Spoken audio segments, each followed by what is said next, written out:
বাল্যবিবাহ সচেতনতা কর্মসূচির পঞ্চম পর্যায়ে গোপীনাথপুর গার্লস হাই স্কুলের সমাজ পরিবর্তনের দৃঢ় অঙ্গীকার। পূর্ব মেদিনীপুর জেলার ভগবানপুর ১ নম্বর ব্লকের অন্তর্গত গোপীনাথপুর গার্লস হাই স্কুল প্রাঙ্গণে ভগবানপুর পঞ্চায়েত সমিতির উদ্যোগে অনুষ্ঠিত হল বাল্যবিবাহ প্রতিরোধে পঞ্চম পর্যায়ের সচেতনতা কর্মসূচি। সমাজ থেকে এই অমানবিক কুপ্রথা নির্মূলের লক্ষ্যে ধারাবাহিক প্রচেষ্টার অংশ হিসেবে এই অনুষ্ঠানের আয়োজন করা হয়। বর্তমান সময়ে বাল্যবিবাহ এখনও বহু কিশোরী ও শিশুর শিক্ষা, স্বাস্থ্য ও ভবিষ্যতের পথে বড় অন্তরায় হয়ে দাঁড়িয়ে আছে। এই বাস্তবতাকে সামনে রেখে সাধারণ মানুষের মধ্যে সচেতনতা বৃদ্ধি এবং সামাজিক দায়বদ্ধতা জাগ্রত করতেই এই কর্মসূচির মূল উদ্দেশ্য। এই গুরুত্বপূর্ণ অনুষ্ঠানে প্রধান অতিথি হিসেবে উপস্থিত ছিলেন ভগবানপুর পঞ্চায়েত সমিতির সভাপতি অরূপ সুন্দর পণ্ডা। এছাড়াও উপস্থিত ছিলেন গুড়গ্রাম গ্রাম পঞ্চায়েতের প্রধান রিন্টু রানা, ব্লক প্রশাসনের আধিকারিকবৃন্দ, আইসিডিএস দপ্তরের আধিকারিকরা এবং সংশ্লিষ্ট বিভিন্ন দপ্তরের প্রতিনিধিরা। অনুষ্ঠানের সভাপতির বক্তব্যে অরূপ সুন্দর পণ্ডা বলেন, বাল্যবিবাহ একটি সামাজিক অপরাধ যা একটি কিশোরীর শিক্ষা, আত্মসম্মান ও স্বপ্নকে অঙ্কুরেই বিনষ্ট করে দেয়। এই কুপ্রথার বিরুদ্ধে লড়াইয়ে পরিবার, সমাজ ও প্রশাসনের সম্মিলিত উদ্যোগ অপরিহার্য।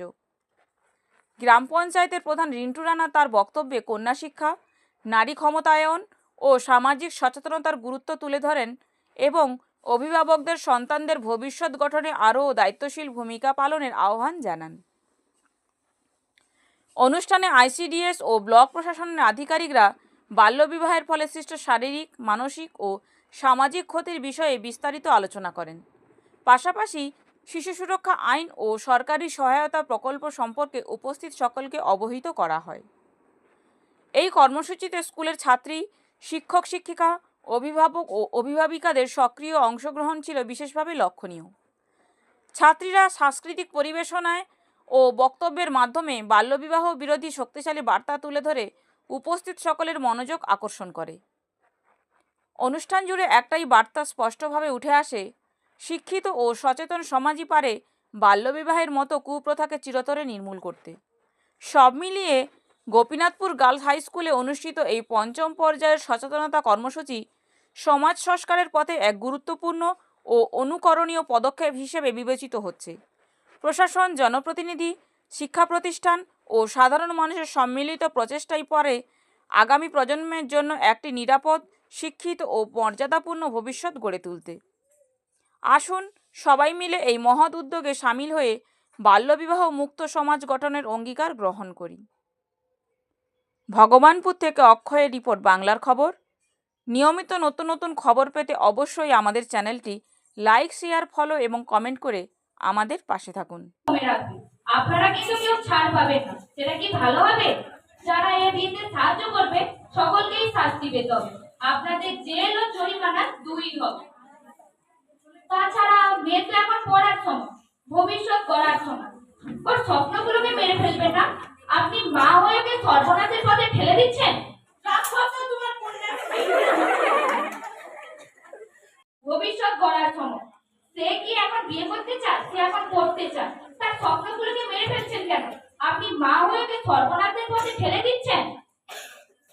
দেখো দিদিমণি, আমাদের সব গরিব টরিব মানুষ, একটা ভালো টাকা পাইছি, টাকা ফেলছি কাজ করে, আর দিনকালে রোগ করে আর অমন ভালো পাত্র আমরা করে পাবো। তোমার যা গর্ব করে আমাদের তার বিয়ে দিব।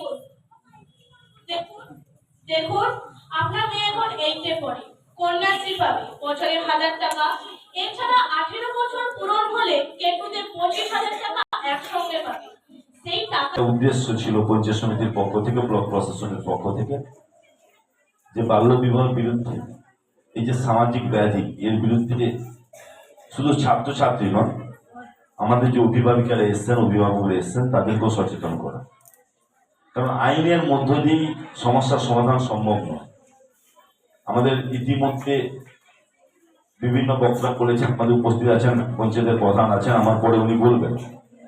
এছাড়া আমাদের স্বাস্থ্য দপ্তর থেকে জুলি ম্যাডাম থেকে শুরু করে আমাদের আইনের বিভাগ থেকে, জেলা থেকে এসছেন, সর্বোপরি যারা ব্যবস্থা করেছেন, এই স্কুলের প্রধান শিক্ষক সহ অন্যান্য শিক্ষিকারা আর আমার প্রাণের প্রিয় ছাত্রীরা, সবাইকে আমি ভগবানপুর 1 পঞ্চায়েত সমিতির পক্ষ থেকে শুভেচ্ছা, অভিনন্দন, সম্মান জানাই।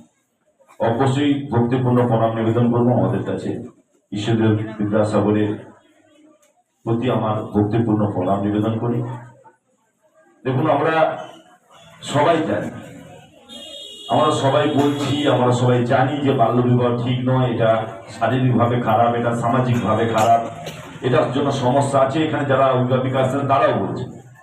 আপনি এলাকায় গিয়ে একটা চা দোকানে বসে আলোচনা যদি করেন তাহলে দেখবেন সেখানে সবাই বলছে এটা একবারও না, এ ঠিক নয়, এতে আমাদের বাড়ির মেয়েরা অসুস্থ হয়ে পড়বে, বাড়ির মেয়েরা সন্তান জন্ম দেওয়ার সময় বিপদে পড়বে। আজকে সমাজে মেয়েদেরকে সামনের সারিতে আনতে হবে, মেয়েদের মধ্যে শিক্ষার আলো প্রতিষ্ঠা করতে হবে। আবার যদি আপনি দেখেন তাহলে আমাদের মাননীয় মুখ্যমন্ত্রী মমতা বন্দ্যোপাধ্যায় তিনিও মহিলা। আপনি যদি আমাদের রাষ্ট্রপতির দিকে দেখেন তাহলে দেখবেন তিনিও মহিলা।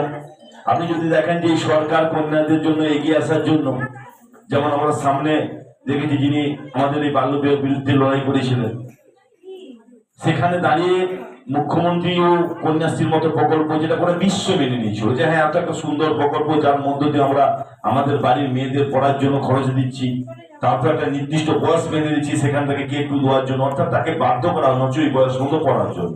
তারপরে একটা 25,000 টাকা দেওয়া হচ্ছে, আবার তাকে বিয়ের জন্য 25,000, অর্থাৎ তার গার্ডিয়ানকে আমরা একদিক দিয়ে তাকে আশ্বস্ত করছি যে এই বয়স পর্যন্ত তাকে পড়াতেই হবে, না বিয়ে দিয়ে।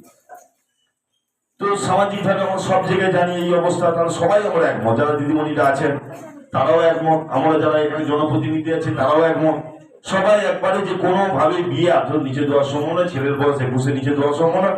আমি যদি বলি আবার বলবো আরো একটু বেশি হলে আরো ভালো। আমাদের শিক্ষার আলো একেবারে ঝলমল করছে, মাধ্যমিক পরীক্ষা হয়ে গেছে, উচ্চ মাধ্যমিক পরীক্ষা চলছে, সেখানে আমাদের জেলা একবারে আবার রেজাল্ট হবে, যেদিন বেরোবে আমরা সবাই হাততালি দেবো, আমরা সবাই গর্বিত হব, আনন্দিত হবো, কেন আমাদের জেলা শহরের জেলাকে হারিয়ে দিয়ে আমরা প্রথম স্থান অধিকার করেছি শিক্ষার ক্ষেত্রে। উচ্চ মাধ্যমিক দেখবেন সেই রিপোর্ট আবার এবারেও হবে, আমাদের জেলা এগিয়ে আসবে। আমাদের এলাকা থেকে মেয়েরা বিভিন্ন ব্যাপারে অনেক অগ্রাধিকার জায়গা নিয়েছে। গুরুগ্রামে মেয়ে ফুটবল খেলছে ন্যাশনাল, আমরা সবাই গর্ববোধ করছি, অনেকে ফুল টুল নিয়ে গিয়ে তাকে বরণ করছি, শুভেচ্ছা জানাচ্ছি। এ সবই আছে সামাজিক ভাবে। আপনি চা দোকান থেকে পান দোকান, আপনি খেলার মাঠ থেকে গ্রামের আলোচনা সভা, আপনি মেয়েদের যদি SHG বলেন, এখন মেয়েদের স্বনির্ভর হওয়ার জন্য সরকার একের পর স্কিম, একের পর এক প্রকল্প নিয়েছে শুধু মেয়েদেরকে ফলো, মহিলাদের জন্য।